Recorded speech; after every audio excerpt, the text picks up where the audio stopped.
बिस्मिल्लाहिर्रहमानिर्रहीम। अस्सलाम वालेकुम। मैं जकी अब्बास हूं।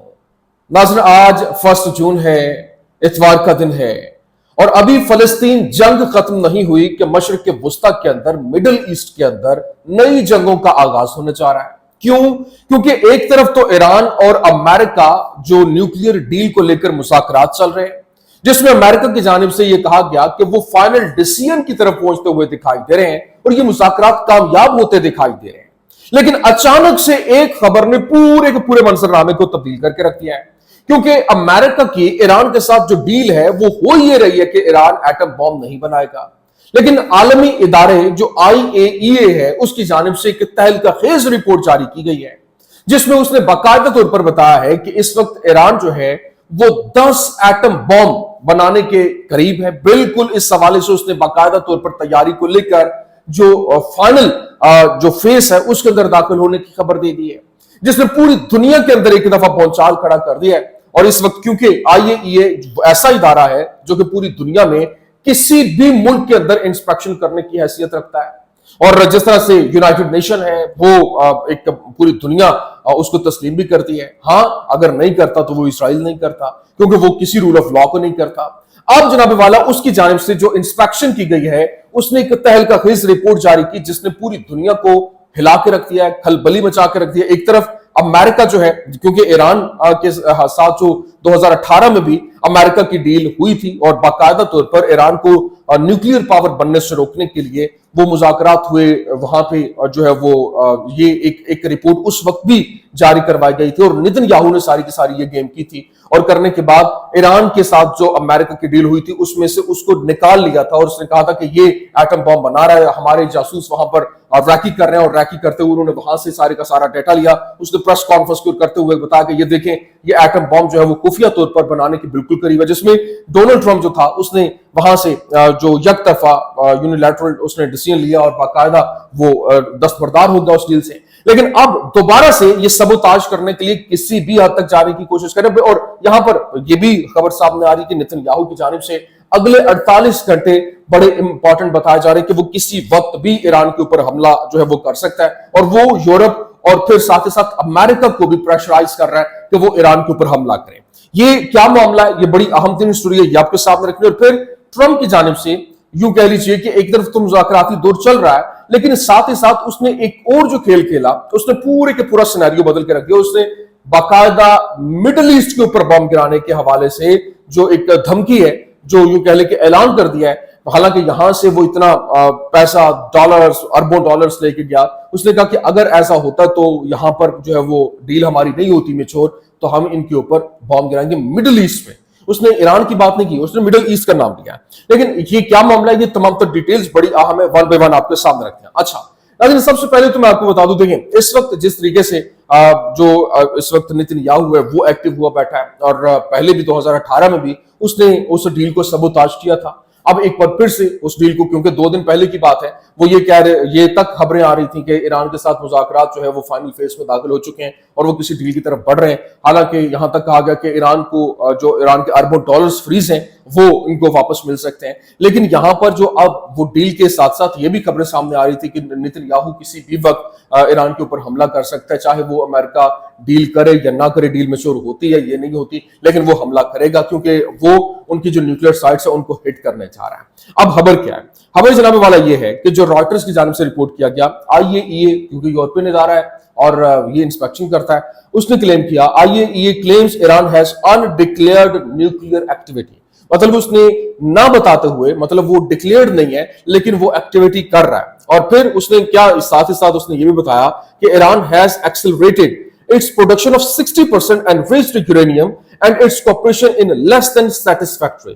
मतलब 60% से ज्यादा जो है वो उसने अपनी जो एनरिचमेंट है यूरेनियम की वो कर ली है। और क्योंकि 3 से 5% तक रखा गया है, ईरान को ये कहा गया था कि आप 3 से 5% तक ये कर सकते हैं, लेकिन ईरान ने इसको भी बढ़ाकर वो 60% तक लेके जा चुका है। और जब आप 60% तक पहुंच जाते हैं तो इसके ऊपर जब आप जाते हैं तो इसका मतलब है कि आप बिल्कुल फाइनल फेज में दाखिल हो गए, आप एटम जो है वो तैयार कर सकते हैं। लेकिन यहां पर मजीद उसने कहा कि we have concern about Iran's ability to manufacture nuclear weapons. मतलब हमें जो कंसर्न है कि ईरान वो एबिलिटी हासिल कर चुका है कि वो एटम बम बना सके। और फिर उसने ये नहीं कहा, उसने साथ ही साथ ये भी कहा कि Iran has no credible indication of ongoing undeclared structured nuclear program of type described above in Iran. मतलब उसने, क्योंकि वो चेक एंड बैलेंस उन्होंने किया, उन्होंने कहा हमें जहां पर भेजते हैं, जो साइट्स उन्होंने हमें दिखाई वहां पर तो कुछ नहीं है, लेकिन हिडन जो है वो ऐसा है, ऐसी साइट्स हैं जहां पर ये काम हो रहा है। और उसने कहा कि वो बाकायदा हमें वो सेटिस्फाई नहीं कर पाए, कोई ऐसा क्रेडिबल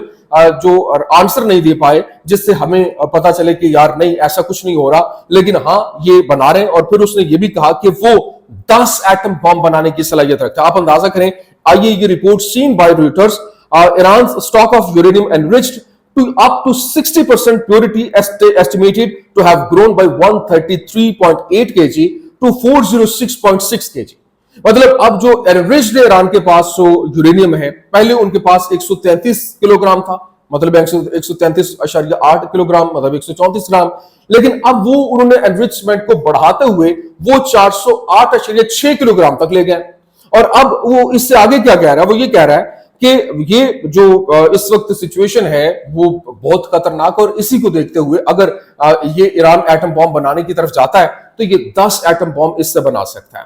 अभी मजीद ये भी बताया गया, अभी जिस तरह से उन्होंने कहा कि द इंटरनेशनल कम्युनिटी जो है वो इसको सीरियस तरीके से ले, क्योंकि ये एक थ्रेट बन चुका है। अब जब ये खबरें सामने आ रही हैं, पूरी दुनिया के अंदर तहलका मचा हुआ है। ईरान पहले कह चुका है कि वो बनाने की इंटेंशन नहीं रखता, वो डील कर रहा है। जो इस वक्त कह ले कि आयतुल्लाह अली खामनेई या उनका फतवा जो है वो मौजूद है कि वो नहीं बना रहे जा रहे, लेकिन अब जो सिनेरियो वो अक्सर बदल गया। ईरान आगे से रिटेलिएशन करता हुआ भी दिखाई दे रहा है, लेकिन नेतन्याहू ने जो प्रेस कॉन्फ्रेंस की और फिर उसने मजीद बातचीत करते हुए क्या कहा, उसने कहा कि रॉयटर्स ने रिपोर्ट किया the international community must act now to stop Iran. मतलब ईरान को स्टॉप करवाने के लिए इंटरनेशनल कम्युनिटी को अपना असर और रसूख इस्तेमाल करना चाहिए। और फिर सेकंड, आइए ये रिपोर्ट क्या कह रही है, Iran has repeatedly either not answered or not provide technically credible answers to agencies questions। मतलब ईरान से जो क्वेश्चंस पूछे गए उसका ईरान जो है वो कोई भी क्रेडिबल आंसर जो है वो नहीं प्रोवाइड कर सका, कोई टेक्निकली कुछ साउंड जो जवाब है वो नहीं दे सका, जिसकी वजह से हालात मुकम्मल तौर पर तब्दील हो चुके हैं। फिर ये भी रिपोर्ट में बताया गया, Iran stock enriched uranium estimated to have grown by 953.2 kg since last quarterly report to 9,247.4 kg। मतलब वो ये बताएगा कि पिछले सिर्फ और सिर्फ पिछले एक क्वार्टर के अंदर जो इन्होंने एनरिचमेंट बढ़ाई है, पहले सिर्फ और सिर्फ इनके पास जो थी वो 953.2 किलोग्राम इनके पास जो है वो एस्टिमेटेड यूरेनियम था, लेकिन एनरिच्ड यूरेनियम था। अब इनके पास 9,247.6 किलोग्राम जो है वो एनरिच्ड यूरेनियम जो है वो इनके पास आ चुका है। और फिर यही जो चीजें हैं उनको देखा जाए तो ये अब उन्होंने मजीद कहा कि Iran has continued to enrich uranium up to 60% and its stockpile now stands at 406.8 kilogram. अब वो साथ में क्या कह रहे हैं, in the event of an attack this would be enough to quickly produce 10 nuclear bombs. मतलब ये जो तादाद है जितना इनके पास हो चुका है, ये आराम से 10 जो एनरिच्ड जो यूरेनियम के साथ 10 न्यूक्लियर बॉम्ब जो है वो बना सकते हैं। लेकिन अभी सिचुएशन बहुत तेजी के साथ तब्दील हो रही है और नेतन्याहू यहां पर मैदान में आया। पहले भी उसने यही किया और उसने उस वक्त भी कहा था कि ये ईरान जो है वो खतरा है, वो अपने जो एटम बॉम्ब तैयार कर रहे हैं इसे हमें रोकना चाहिए। अभी भी उसकी जानिब से कहा गया, इंटरनेशनल कम्युनिटी के ऊपर प्रेशर डाला गया और साथ में उसने ये भी कहा कि the IAEA report shows that the goal of Iran nuclear program is not a peaceful. मतलब वो पीसफुल नहीं है। अब 2018 का भी ज़हन में रखें, अभी उस वक्त भी डील चल रही थी, डील हो गई थी और फिर एकदम से इसने गेम की, अभी भी डील चल रही है, यहां पर भी सबोताज करने की कोशिश है। लेकिन मजीद नेतन्याहू ऑफिस की जानिब से बताया गया कि IAEA report shows Iran is determined to complete its nuclear weapons program. मतलब ईरान जो है वो मुकम्मल करने के, अपना न्यूक्लियर प्रोग्राम मुकम्मल करने के बिल्कुल करीब जो है वो पहुंच चुका है।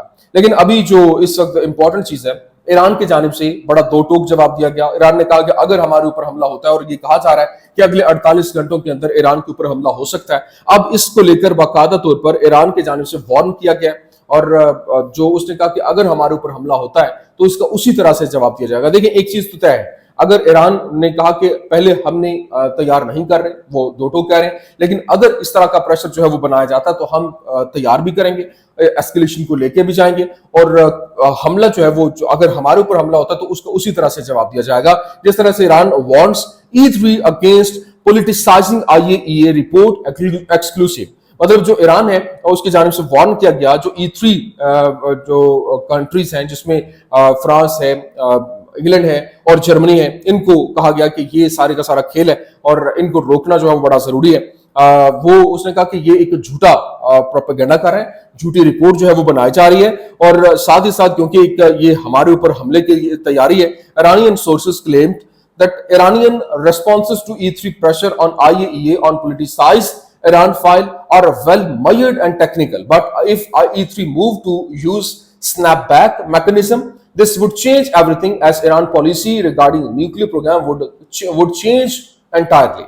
मतलब ईरान ने कहा कि हमारा जो पूरा का पूरा प्लान है वो मुकम्मल तौर पर जो है वो तब्दील हो जाएगा अगर ये झूठा प्रोपेगेंडा और हमारे खिलाफ झूठी जो गेम की जा रही है वो उसकी तरफ अगर बढ़ते हैं। ईरान की जानिब से मजीद जो है वो वार्न करते हुए कहा गया कि हमने इस्तांबुल के अंदर भी जो इस वक्त IAEA है उसके हवाले से यूएस के साथ जो हमारी इनडायरेक्ट टॉक्स हो रही थी उसकी नेगेटिव जो इसका रिफ्लेक्शन है वो हमने सबके सामने रखा था। अगर ये मामला नहीं बनते तो इसका भरपूर तरीके से जवाब दिया जाएगा। फिर जो वजीर खारजा अब्बास इराक़ची हैं उन्होंने कहा कि when our right to enriched is denied, this is an imposition of hegemony and our policy rejects western hegemony.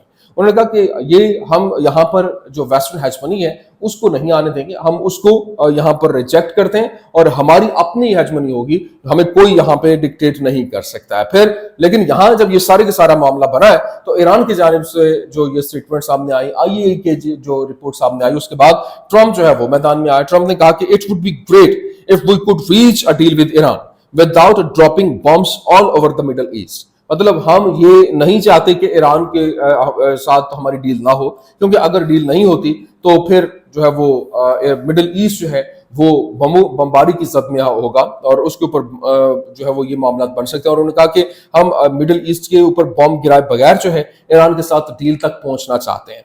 तो ये जो सिनेरियो वो कितनी तेजी के साथ बदल रहा है, पूरे के पूरे मंजरनामे को यहाँ पर तब्दील करता हुआ दिखाई दे रहा है। और अगर ये मामला इस तरफ नहीं जाते तो आने वाले दिनों में मिडिल ईस्ट एक बार फिर से नई जंगों की लपेट में होगा और पूरी दुनिया इसकी जद में आपको आती हुई दिखाई देगी। ये कुछ अहम तरीन अपडेट्स थी, मैंने कहा मैं आपके सामने रख दूं। उम्मीद करते हैं वीडियो आपको पसंद आई होगी। पसंद आने की सूरत में लाइक कीजिए, शेयर कीजिए और हमारे चैनल को सब्सक्राइब करना मत भूलिएगा। शुक्रिया।